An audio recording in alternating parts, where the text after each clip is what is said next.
What is up, chatbots and digital marketing podcast listeners? This is Carl Schickert, and I've got a special interview today with my friend John Crestani on episode number 14. So, congratulations on making it this far in our podcast. I really hope that you're getting a lot out of each one of these series. And as we bring on either new content value or interviews with other leaders in their business. Now, John is a good friend. I've known him for probably close to 4 years. I say in the interview about three, but it's probably closer to 4 years. And he has been crushing it online, mainly with YouTube advertising and YouTube ads, and has just done an exceptional job on teaching affiliate marketing, digital marketing, has ran his own agency successfully. And anyway, in today's episode, we lost our video feed, so you're going to only see the board. But if you're on our podcast itself, it doesn't really matter because it's audio. And John really just gives some good tips, talks about how he got started, and basically how you can get started as well, going from a college student, the corporate rat race, and then into becoming an entrepreneur, a successful online entrepreneur. So I'm going to take this back to myself on the call, and then we'll finish up at the end where you can find your show notes. And now, if you like any of this content, depending on where you found us from, maybe it's on a Facebook Live, a watch, or on YouTube, or on our podcast, make sure to smash the like button and share this content. So let's go ahead and take it over to myself.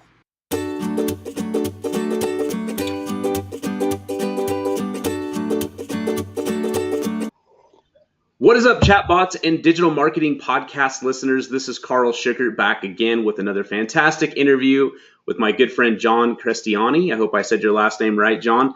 I'm joined with Crestani here, a gentleman that got his start in the online entrepreneurship in 2012 after spending just a few years in his corporate job. He realized it was not for him, and he began to hunt for ways to make money online. Thankful for us, he figured it out, and in fact, he has made over 7 figures every year since 2014 without any employees. So congratulations on doing this on your own for so long. I would bet that you have some employees now, though. Do you? Actually, no, I don't. I still don't have any employees. I work with a lot of contractors. So, yeah, there are a number of, I work with a lot of contractors. So everybody's a contractor. Awesome. So, hey, John, tell us a little bit about yourself. I know I've known you now for probably about 3 years, maybe even longer. Actually, you know what? I just thought about something. I just remembered potentially the first time I met you, which was in an elevator I think it was in Las Vegas, and it was at an event, the 3C event, I think it was. And yeah, I was just about to say Chris Records event. Yeah. Yeah, we were in there, and it was me, Chris, Andrew, a few other people, and you were like, "Hey guys, what's up?" We were like, "Who the heck is this guy?" But then we got to meet you. I love Vegas. I freaking love Vegas. Yeah, you go big in Vegas, that's for sure. So, so tell us a little bit about you, a little bit about your start. You know, how you kind of fell into this career and found this career. It'd be great. Sure. So I've always been super competitive. Okay, that's something that I think has been with me throughout. And as you see, for podcast listeners, is the video of this going out? It will on YouTube.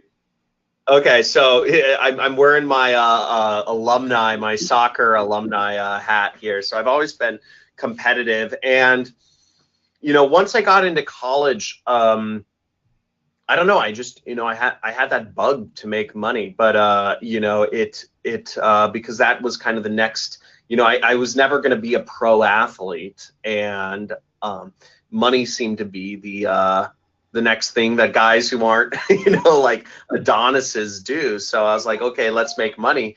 But college never taught me how to make money. So I just kind of had to, forge my own path. I was impatient. So I started a number of businesses, and, starting an internet business is just it's the easiest place to get started, and you can make as much as you want. So it just was kind of an obvious path for me to fall into. Awesome. And so what were you studying in school? Actually, marketing, but you learn these things like color theory, or kind of like like you analyze Nike magazine ads, and there was always a big disconnect for me from how these, it's like, how is analyzing this Adidas ad and this Nike ad going to make me a lot of money? And I would sit there and I would think to myself, I'm like, am I wasting my time? Am I going to work for Nike's ad agency? And it just felt so disconnected from actually like going out and buying a Lamborghini, that, I was just like, this seems stupid. And I actually remember, I went to Southern Methodist University in Dallas, and I was trying to play the college game. I was joining, the business society, the societies, and going to the extracurricular events. They had, different speakers, come to the college, and I'd go see them and ask smart questions and whatnot. But I remember there was a point. It was actually it was one of the low points in college for me. I just gone through Rush Week, and most of the fraternities in Texas didn't accept people from outside of Texas or from outside of the South. Many of the fraternities are very, very particular to the areas they're from. There's one fraternity which is where California people went. It was Fiji, and that was like the one fraternity, if I wanted to join, that I had a chance at. And for me, fraternities were kind of like, they were, winning in college. Like, that's the thing you did. And the people in the fraternities got the best jobs and got the, all this other stuff.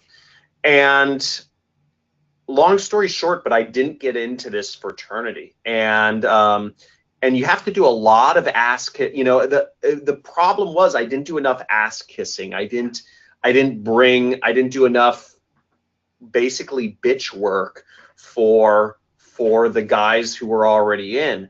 And I remember after that, first I was sad. Then I was just thinking to myself, so much of this is so stupid. This whole corporate, this butt kissing, this corporate work, like, I was hoping to butt kiss to get into the fraternity so that I could butt kiss their dads to get a job working for their law firm in downtown Dallas. They're all, or working for their hedge fund in Houston. It was all a stupid pyramid scheme of butt kissing.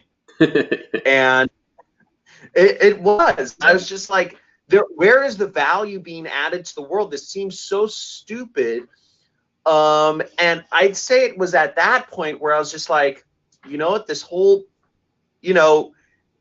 this whole thing is stupid. The only way to really do it is to rely on myself. And I'd say at that point in college, I kind of said, okay, look, I can't rely on just following this stupid system that was set up 100 years ago. The only way to really make it in this life is to go out there and forge your own path, find where the money is, find what customer needs to be desired, and just follow the money and add value along the way. And that's what I've really done. Awesome. I really like, I like thinking of the corporate ladder as like a big butt sniffing ladder, literally. Pyramid scheme. So great analogy on that. But also too, like how story. You came from the corporate world, right? Well, right? Yeah. Totally. I lived it. Yeah. Everybody was kissing the next person's butt all the way up to the top. Yeah, that's what it is. Whoever made the most money was like the king at the top. But yeah, I love how you just you forged your way into creating your own business. So it's, again, near and dear to heart on that as well, because I think I started my entrepreneurship pretty early as well. And but yeah, there was like the fact that you can create your own security and be your own boss, live by your own rules.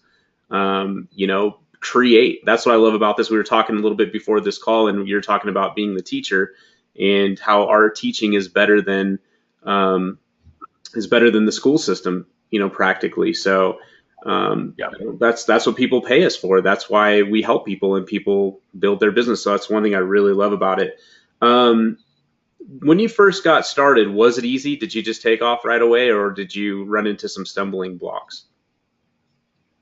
Sure. So it's in the first place, it was a lot of searching. Like everyone, I searched how to make money online, and I got ebooks, I bought courses, I bought ebooks. But back in 2008, there weren't many options to learn from real people. It was kind of you were buying these ebooks that were written under pen names, and there was no accountability on the teacher side of things. So it was a lot of people selling stuff, but there weren't many real teachers, quote unquote. Or at least I didn't find them at first. So I'd say, what were some of those? The first, I don't even remember the ebooks, but I do remember the book I read was The 4-Hour Work Week, and that made sense to me. And I read that book, and that I said, this is what I want to do. I want to travel the world. I want that freedom, and I want that money. And that nobody had ever, up until that, it seems silly now, but I didn't even know up until that point that sort of freedom was even an option, because I'd never learned about that anywhere else in my life. For many of the people listening to this podcast or whatnot, I'm sure you're familiar with all these guys, Gary Vaynerchuk, Tony Robbins. But at the point when I was, 19 years old, I had no idea that there was this alternative path you could take, and not just butt kiss your way to the top. That you could work for yourself and make millions of dollars and live like a king. It seemed amazing to me, and I said, this is what I want to do. But and I started taking steps towards that path. So when you did, so when you did start, you just started a business and had success the first time, or was it, Yeah. So the first things I started affiliate marketing. It was like way too complicated. Didn't understand it.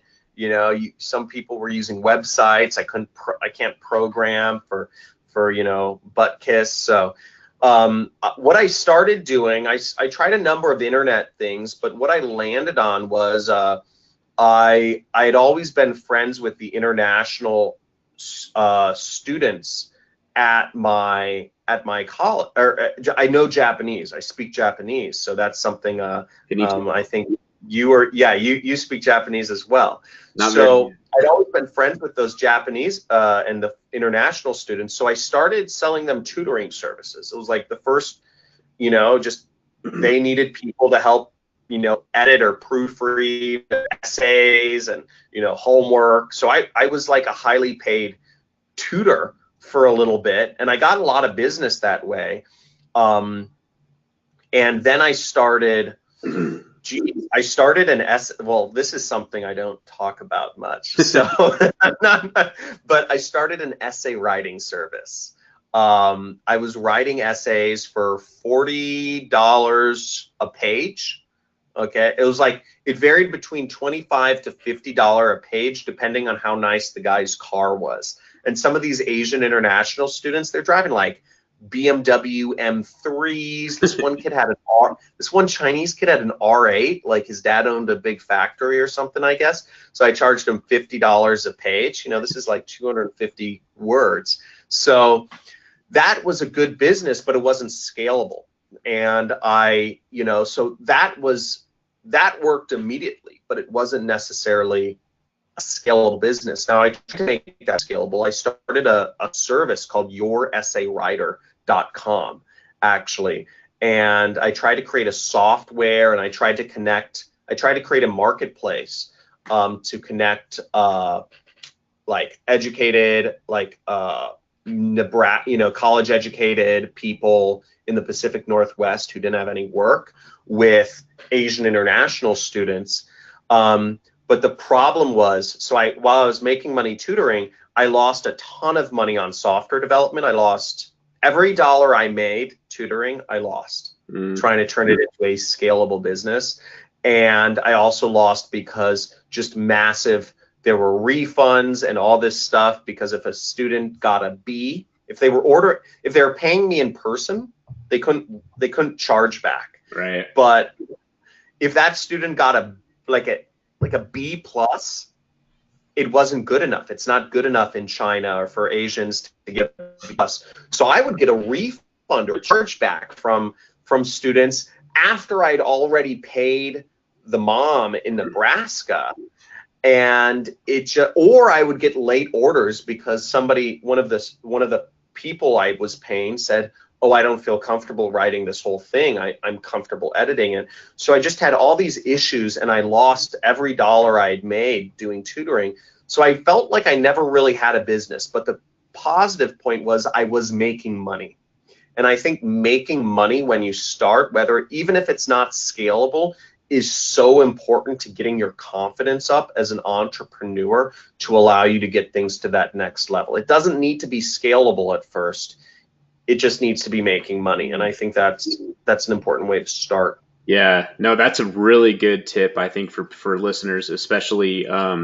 You don't have to like knock it out of the park right away, but you got to find something that pays the bills, and also it pays for potential something bigger and greater, like you were building a piece of software, which I know is very tough, especially when was it your first piece of software?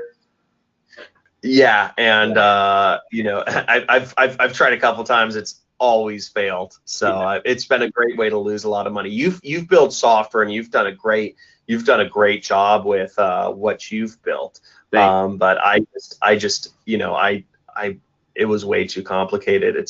There's a reason why software companies are so big and it's so expensive. It's very complex. Yeah, it's a tough environment, that's for sure. And I know the first piece of software I built was a massive loss. So really? It was a big learning experience.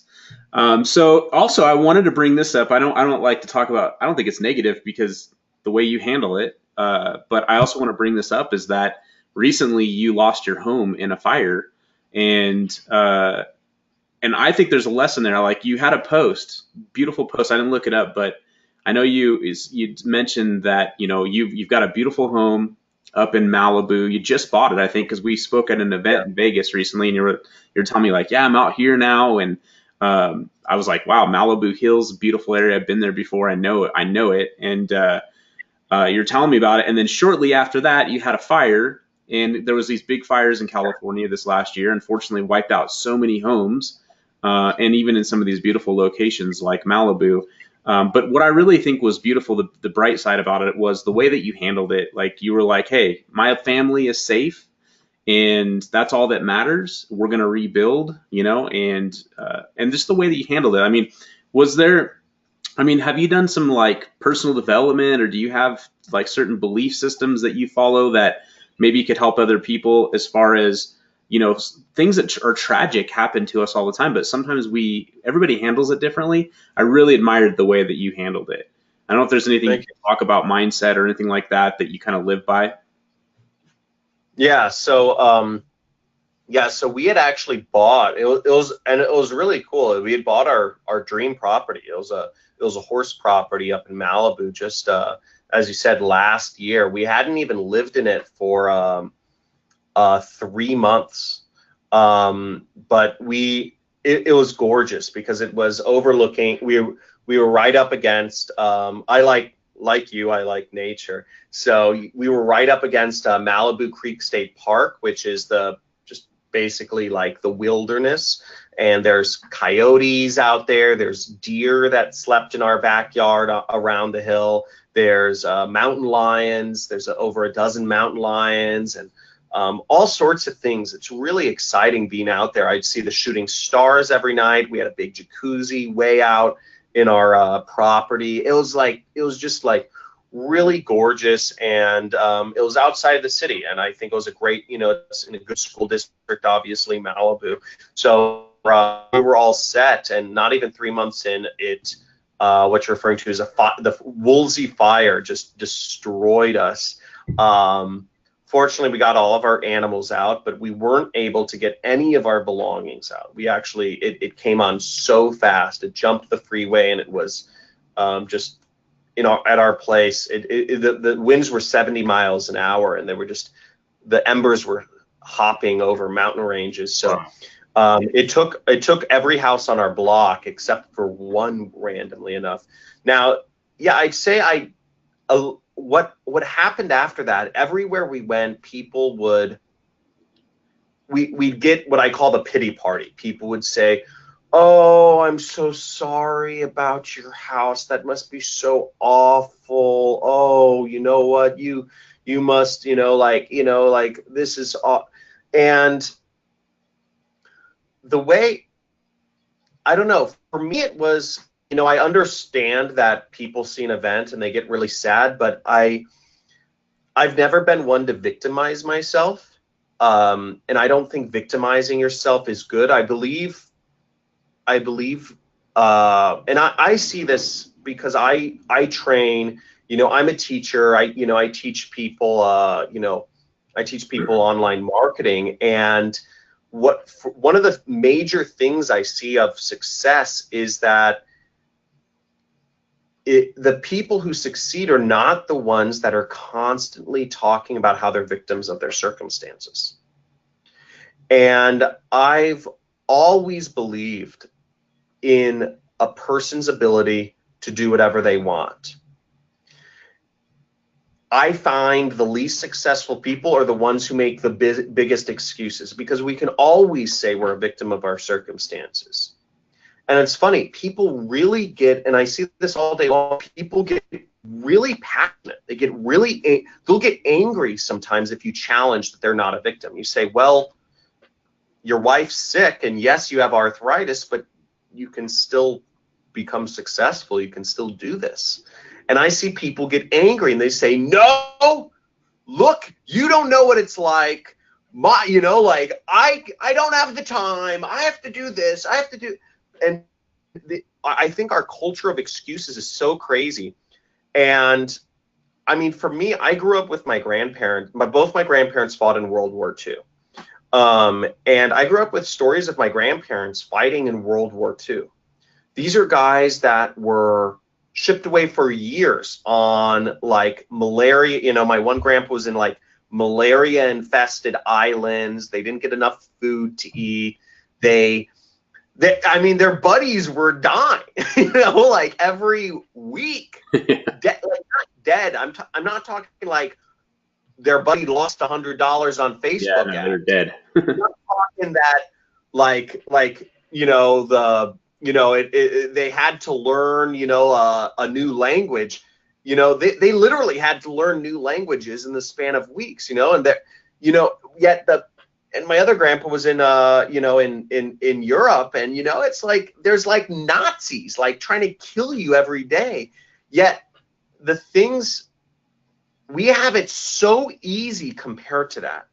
And this is my worldview, I guess, which is what we're getting to. We have it so easy getting into this. It's like, hey, you have to call up some people and try to get some money with them to offer them a service, or you have to put up some ads. You have to put up some ads that appeal to people to make money, or you have to set up some chatbot logic. This is easy stuff compared to fighting Nazis and possibly dying. I mean, we're talking about we get to sit in air-conditioned rooms in in little swivelly chairs, and all we have to do is watch some videos, play some ads, lose some money. The worst thing that can happen to us, we're not going to starve. We're not going to go hungry. We're not going to go for lack of water. The worst thing that can happen to us if you have access to a computer and you're watching this is really like nothing. There's the worst thing that can happen to you is you lose a few dollars in starting an internet business, and everything's still fine. Your life is never at risk. And I think when people put things in perspective of how easy we have things, everything else that you can complain about is minimal. And also, screw being a slave for some slave master. I'm gonna do the work it takes to be a free person, to be, to make my own business work. So that's, I don't know, that's how everything factors into. So in comparison, losing a house, whatever, it doesn't affect. I'm going to get insurance money for it. We got insurance money for it. We got more than we bargained for, actually. And, we'll buy new furniture. So the worst thing is really not that bad in perspective. That's how I look at things. Right. You guys have each other, and, you have a family now getting started. And so yeah. You have and your pets were all safe. And so, yeah, it's a lot of good things to be blessed about, counting your blessings. So, yeah, I just really admired like the way you're handling it and handled it. And again, to another analogy about World War II, that's life or death. Like maybe we should look at our lives like that a little bit closer too, I think there's an analogy, gold or lead, which one would you rather take, lead or gold? So yeah, good one. So, we're kind of running out of time here, so I want to just end on a couple of more things, and then we'll finish up. Life lessons. Any life lessons or advice that you want to give us? You think that would help? It could be personal and it could be business. Either works. Follow a teacher. Follow a mentor. Trying to piece things together yourself is like Frankensteining, I call it. You're just going to get some ugly abomination of if you're trying to combine, if you're trying out too many things, if you have too many cooks in the kitchen, so to speak, it can get problematic. So I say find a teacher and follow them, whoever they are, but focus on a single path, because I'd say, and really, finding a teacher, anybody Carl introduces you to is a good choice. But ultimately, I think focus is the biggest place where I see people fail. So just focus on one path. Perfect. So find a mentor, focus on one path. That's a good piece of advice. Awesome. Well, I'm going to go ahead and end the call right here. Guys, you can find all of our stuff on the show notes. I'm actually going to go back to myself and do the ending credits to this call, so you'll be able to find all the stuff on the show notes. Hear more about how to find and follow John as well. And John, thanks for having us on the call. I really appreciate it, man. It was definitely a lot of good content. I think people really dig it. Yeah, always good chatting with you, man. Thanks. All right, guys, what a fantastic interview that was. I was super stoked to have John on our call, and I really hope that you guys got a lot of killer nuggets out of this information. So what I want to tell you guys is a couple of things. One, we're sponsored by segmateapp.com. You can go to segmateapp.com, and you can start a 14-day free trial. Or you could go to our show notes. Our show notes are on Medium, Medium. You can go to Medium and you can search Chatbots and Digital Marketing Podcast. Just go there and do a search, and you will be able to find our podcast and then find our show notes. And also, you should find a link for the Build a Bot workshop. You're going to want to join the Build a Bot workshop. It's absolutely free to join. It's going to be 3 powerful days. It's going to teach you all about chatbot marketing. All right, guys. So if you found us on any of our mediums, we're all over the place. We're on 9 different channels for podcasting. We're on YouTube, and we're also on Facebook. So make sure you smash a like button, a follow button, and that way you never miss a thing. Or even if you're on Medium, make sure you clap and you join there too. All right. So this is Carl Schickert with Chatbots and Digital Marketing Podcast, the end of episode 14. We'll see you guys on the next one. Bye.